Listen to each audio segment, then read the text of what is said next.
नमस्कार मैत्रिणींनो, तुम्हा सगळ्यांचे माझ्या ह्या यूट्यूब चॅनलमध्ये खूप मनापासून स्वागत.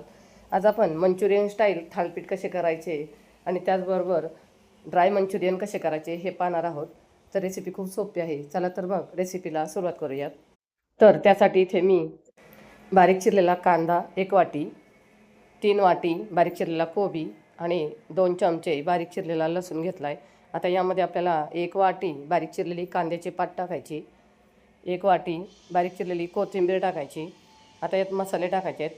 2 चमचे धना पावडर, 1 चमचा बेडगी मिरची पावडर, 1 चमचा लाल तिखट, अर्धा चमचा हळद आणि 3 ते 4 चमचे शेजवान चटणी. आता यामध्ये 2 चमचे सोया सॉस आणि 3 ते 4 चमचे टॅमॅटो सॉस टाकायचा आहे.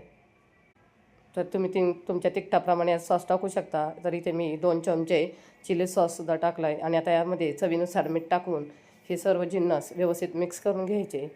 आणि यातच आपल्याला तांदळाचं पीठ टाकायचं आहे. तर इथे मी साधारण 2 वाटी इतके तांदळाचं पीठ टाकले. आणि आता हे पीठ ह्या सर्व मिश्रणात व्यवस्थित चोळून घ्यायचं आहे. हे सगळं व्यवस्थित मिक्स करून इथं अशा पद्धतीने थोडं पाणी टाकून छान असं बॅटर तयार झाले.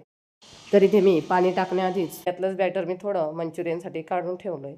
आता आपण थालीपीठ करून घेऊयात. तर त्यासाठी एक सुती रुमाल घ्यायचा आहे ओला करून, त्यावर थोडंसं पाणी टाकून अशा पद्धतीने यावर थालीपीठ थापून घ्यायचं आहे आणि त्याला होल पाडून घ्यायचे. आता तव्याला थोडंसं तेल लावून घ्यायचं आणि यावर हे थापलेलं थालीपीठ टाकायचं आहे. आता थालीपीठ टाकल्यावरून थोडं पाणी सोडायचं म्हणजे रुमाल पटकन निघतो. आणि आता कढईने थोडंसं तेल टाकून 1 ते 2 मिनटं आपल्याला हे थालीपीठ भाजून द्यायचं आहे. थालीपीठ भाजतं आहे तोपर्यंत दुसरंही थालीपीठ थापून घ्यायचं म्हणजे पटापट थालीपीठं तयार होतात. तर इथे 2 मिनटं झालेत. आता ही थालीपीठ पलटी करून घेऊयात. तर मस्त असं भाजलं आहे. आता याच पद्धतीने दुसऱ्याही बाजूने छान असं खरपूस भाजून घ्यायचं आहे. तर इथे दोन्ही बाजूने थालीपीठ छान भाजलं आहे. आता एका जाळीवर काढून घ्यायचं आहे म्हणजे याची वाफ निघून जाते. तर अशाच पद्धतीने आपण थालीपीठं करून घेऊयात.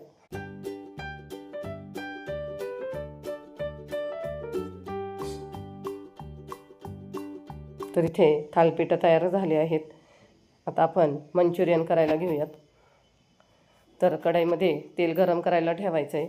आणि आता हे बॅटर जे काढून घेतलं ते एका मोठ्या भांड्यात काढायचं आहे. त्यामध्ये 2 चमचे कॉर्नफ्लॉवर टाकायचे, 1 चमचा बेडगी मिरची पावडर टाकायची. आणि आता हे सर्व व्यवस्थित मिक्स करून घ्यायचं आहे.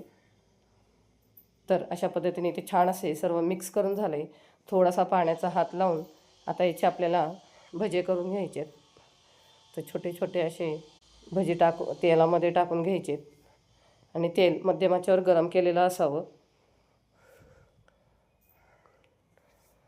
आता हे थोडेसे भजी टाकून झाले की आता हे तळून घ्यायचे. तर सतत हलवत दोन्ही बाजूने छान असे खरपूस तळून घ्यायचे.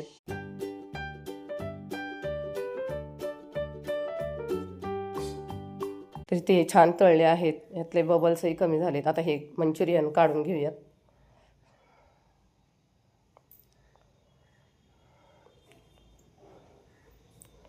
तरी ते पाहू शकता मस्त असा रंग आला आहे. अशा पद्धतीने आता सर्व मंचुरियन तळून घेऊयात. तरी ते सर्व मंचुरियन झालेत. आपण आता हे ग्रेव्ही तयार करून घेऊयात.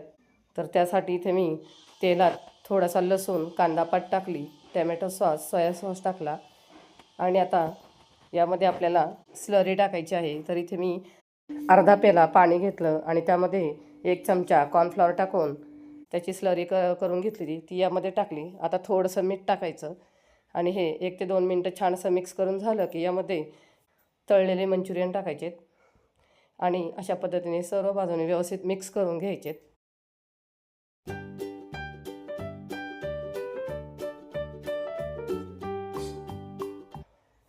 आता हे छान असे मिक्स करून झालं की यामध्ये थोडीशी कांदा पात टाकायची आणि थोडे सफेद तीळ टाकायचे. तिळामुळे हे मंचुरियन खूपच छान दिसतात आणि चवीला तर खूपच छान लागतात.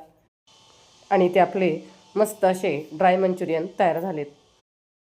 तर तुम्ही ही रेसिपी एकदा नक्की ट्राय करून पहा. तुम्हाला ही रेसिपी नक्कीच आवडेल. तर मैत्रिणींनो, तुम्हाला ही आजची रेसिपी कशी वाटली कमेंट करून नक्कीच सांगा आणि व्हिडिओला लाईक शेअर नक्कीच करा. जर तुम्ही चॅनलवर नवीन असाल आणि अजूनही चॅनलला सबस्क्राईब केलं नसेल तर प्लीज चॅनलला नक्की सबस्क्राईब करा. चला भेटूया पुन्हा एकदा अशाच एका नवीन रेसिपीसोबत. धन्यवाद.